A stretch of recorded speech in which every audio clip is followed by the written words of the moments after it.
Welcome back everyone, welcome to civil service study practice set number 407 पर आ जाइए। UP PCS के लिए focus करेंगे इसमें हम इम्पोर्टेंट करंट अफेयर्स के प्रश्नों पर। तो चलिए स्टार्ट करते हैं। प्लेलिस्ट इस टेस्ट सीरीज़ की बना रखी है, वहाँ पर आप टेस्ट नंबर 1 से लेकर 407 तक पहुँच सकते हो और डिस्क्रिप्शन बॉक्स में उसका लिंक दे रखा है। 407 टेस्ट बहुत होते हैं, ठीक है। हर टेस्ट में 15-15 तक, ठीक है, किसी में 20, किसी में 12 तक क्वेश्चन है, ठीक है। तो हज़ारों क्वेश्चन हो जाते हैं, हर तरह से तैयारी कराई है, ठीक है। ऑप्शन को बदल के, ठीक है, एक एक टॉपिक से कई कई बार प्रश्न पूछा गया है। तो कोई भी प्रश्न फंसता है तो उसको गलत मत करिएगा। चलिए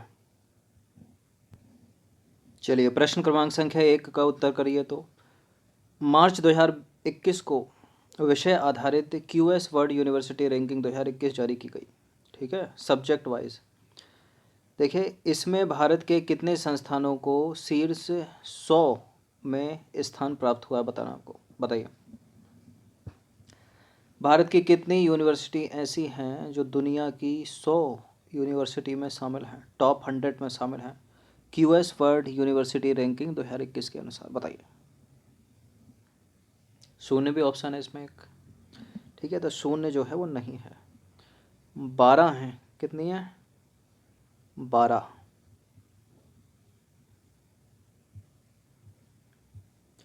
तो देखिए 4 मार्च 2021 को विषय आधारित यानी subject wise QS world university ranking 2021 जारी की गई।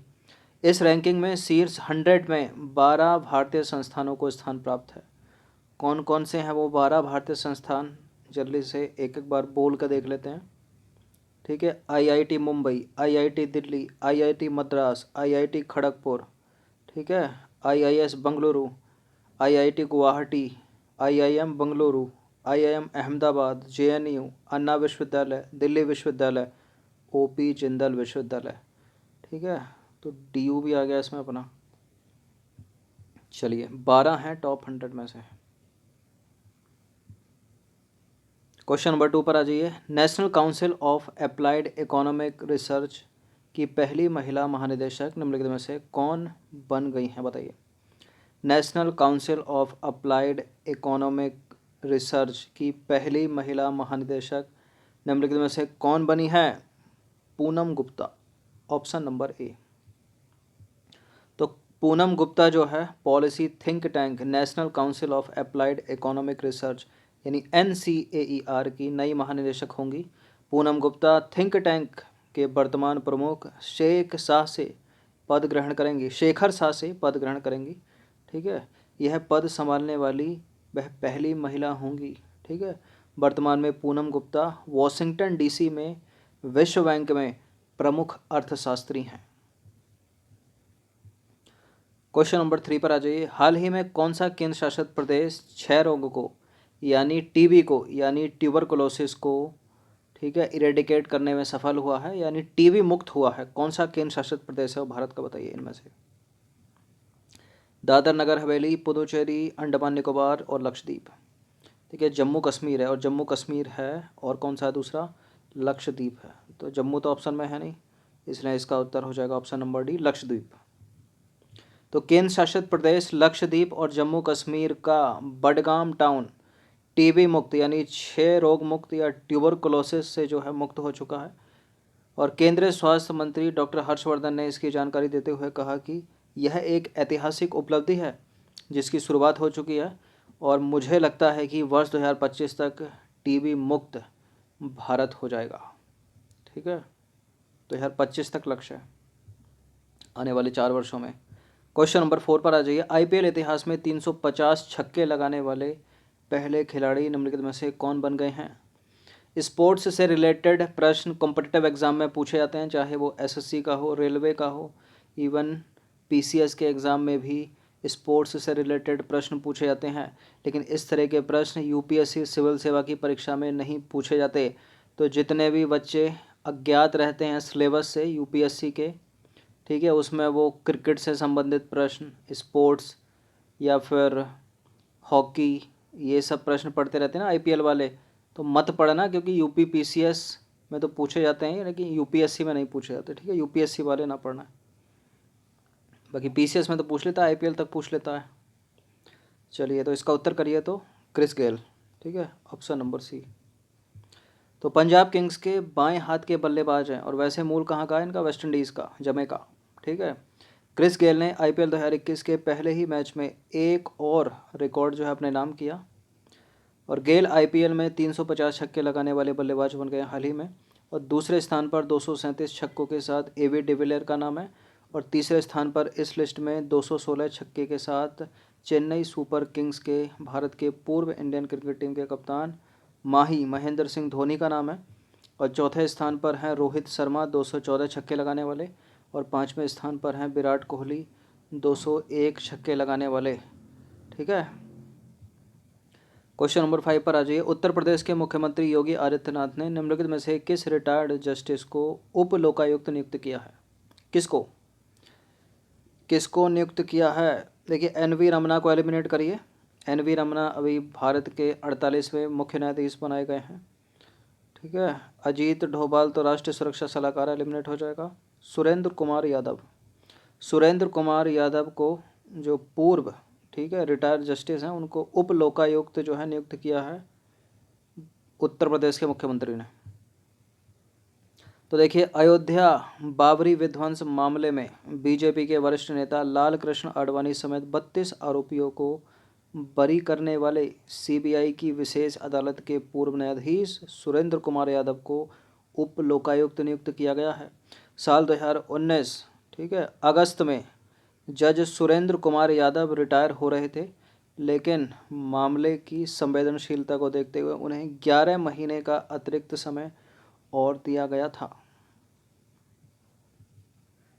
चलिए, क्वेश्चन नंबर 6 पर आ जाइए। रूसी वैक्सीन, उसका नाम है स्पुतनिक वी, को मंजूरी देने वाला 60वां देश निम्नलिखित में से कौन बना है? बताइए। स्पुतनिक वी को, जो एक रूसी वैक्सीन है, उसको मंजूरी देने वाला 60वां देश कौन बना है? अच्छा, इस तरह के प्रश्न क्यों पूछे गए? अच्छा, 60वां कौन सा बना? चलो, पहला होता है बनता, पहला कौन सा बना, दूसरा पूछ। अब 60वां नंबर कैसे याद करें? लेकिन एक इसके साथ रहते हैं एक, क्योंकि इसका आंसर भारत पक्का होगा। ठीक है, वरना अगर कोई और देश हो जाएगा ना तो बहुत टफ हो जाएगा ये प्रश्न। ठीक है, तो ऐसे प्रश्नों में जो है उत्तर आसान ही रहता है, भारत। तो देखिए, तीसरी कोरोना वैक्सीन के रूप में रूस की स्पुतनिक वी को आपात इस्तेमाल के लिए मंजूरी देने वाला भारत 60वां देश बन गया है। कोरोना वायरस के खिलाफ 3 बिलियन या 40% की कुल आबादी वाले देशों में इस टीके को मंजूरी मिल गई है। रूस ने प्रत्यक्ष निवेश कोष की तरफ से घोषणा करते हुए कहा है कि drug controller general of India ने देश में कोरोना वायरस के खिलाफ रूसी स्पुतनिक वी वैक्सीन के उपयोग की मंजूरी दे दी है। क्वेश्चन नंबर 7 पर आ जाइए। राष्ट्रीय सुरक्षित मातृत्व दिवस, जो हर साल 11 अप्रैल को मनाया जाता है, निम्नलिखित में से किसके द्वारा शुरू की गई पहल है? बताइए। नेशनल सेफ मदरहुड डे, जो हर साल 11 अप्रैल को मनाया जाता है, किसकी पहल है? नीति आयोग की नहीं है, सामाजिक न्याय और अधिकारिता मंत्रालय की नहीं है, महिला एवं बाल विकास मंत्रालय की नहीं है, किसकी है फिर? वाइट रिबन अलायंस इंडिया की। White ribbon alliance India, white ribbon alliance India, option number C. तो राष्ट्रीय सुरक्षित मातृत्व दिवस यानी नेशनल सेफ मदरहुड डे हर साल 11 अप्रैल को मनाया जाता है, और राष्ट्रीय सुरक्षित मातृत्व दिवस, ठीक है, वाइट रिबन अलायंस इंडिया द्वारा शुरू की गई पहल है। देखिए, इसे गर्भवती महिलाओं के स्वास्थ्य की उचित देखभाल और प्रसव संबंधी जागरूकता फैलाने के उद्देश्य से हर साल मनाया जाता है। यह दिवस राष्ट्रपिता मोहनदास करमचंद गांधी जी की पत्नी कस्तूरबा गांधी की जयंती को भी चिन्हित करता है। क्वेश्चन नंबर 8 पर आ जाइए। हम प्रश्न कर चुके हैं, हम इनकी चर्चा कर चुके हैं, इनका नाम हम पूछ चुके हैं। क्या नाम है इनका? नोरा अल मतरोशी। ठीक है, नोरा अल मतरोशी को किस देश की पहली महिला अंतरिक्ष यात्री के रूप में नामित किया गया है? पहली है, ठीक है, इसलिए इम्पोर्टेंट है। पहला अरब देश वो है यूएई, संयुक्त अरब अमीरात, ऑप्शन नंबर सी। तो नोरा अल मतरोशी को यूएई की पहली महिला अंतरिक्ष यात्री के रूप में जो है नामित किया गया है। 4000 अन्य आवेदकों में से यूएई की पहली महिला अंतरिक्ष यात्री के रूप में नोरा अल मतरोशी को चुना गया है। उन्हें भविष्य के अंतरिक्ष अन्वेषण मिशनों के लिए नासा के साथ प्रशिक्षित किया जाएगा। और यदि वे अंतरिक्ष में चली गई सफलतापूर्वक तो पहला कोई अरब देश होगा जिसकी कोई महिला जो है अंतरिक्ष में जाएगी। क्वेश्चन नंबर 9 पर आ जाइए। हाल ही में सेंट्रल गवर्नमेंट ने यानी केंद्र सरकार ने नागालैंड में नागा समूहों के साथ हुए संघर्ष विराम समझौते को कितने वर्षों के लिए बढ़ा दिया है? 1 वर्ष, 4 वर्ष, 3 वर्ष या 5 वर्ष? बताइए। हाल ही में केंद्र सरकार ने नागालैंड में नागा समूह के साथ हुए संघर्ष विराम समझौते को कितने वर्षों के लिए बढ़ाया है? 1 साल के लिए बढ़ाया है।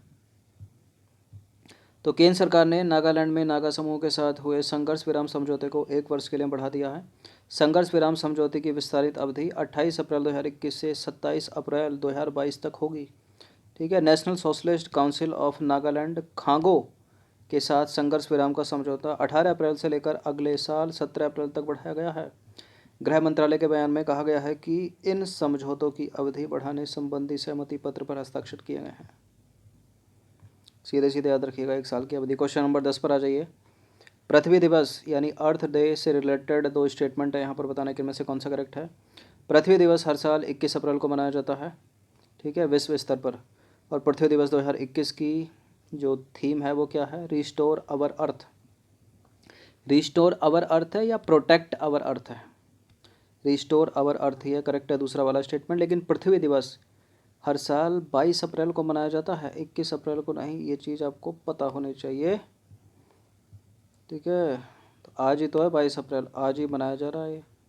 तो पृथ्वी दिवस या अंतर्राष्ट्रीय मातृ पृथ्वी दिवस यानी इंटरनेशनल मदर अर्थ डे हर साल 22 अप्रैल को विश्व स्तर पर मनाया जाता है, ठीक है। पूरे विश्व में पृथ्वी को बेहतर बनाने के बारे में जागरूकता फैलाने और लोगों को पर्यावरण संरक्षण के लिए प्रोत्साहित करने के लिए जो है पृथ्वी दिवस मनाया जाता है, यानी अंतर्राष्ट्रीय मातृ पृथ्वी दिवस जिसको बोलते हैं, मनाया जाता है।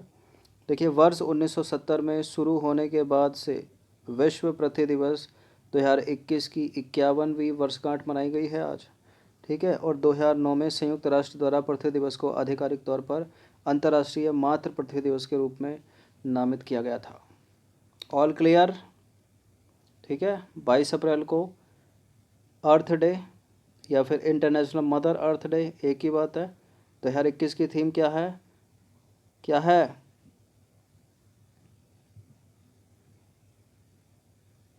रिस्टोर अवर अर्थ, ठीक है। ये है ना अंतर्राष्ट्रीय मातृ पृथ्वी दिवस या पृथ्वी दिवस या अर्थ डे 2021 की थीम रिस्टोर अवर अर्थ है, ठीक है। कुछ भी हो सकता है, घुमा देगा, प्रोटेक्ट अवर अर्थ कर देगा, ठीक है, क्लीन अवर अर्थ कर देगा, तो रिस्टोर अवर अर्थ। तो 10 प्रश्न ऐड किए गए थे, इनकी प्रैक्टिस कम से कम एक बार कर लीजिएगा, किसी भी टेस्ट को इग्नोर ना करें। धन्यवाद।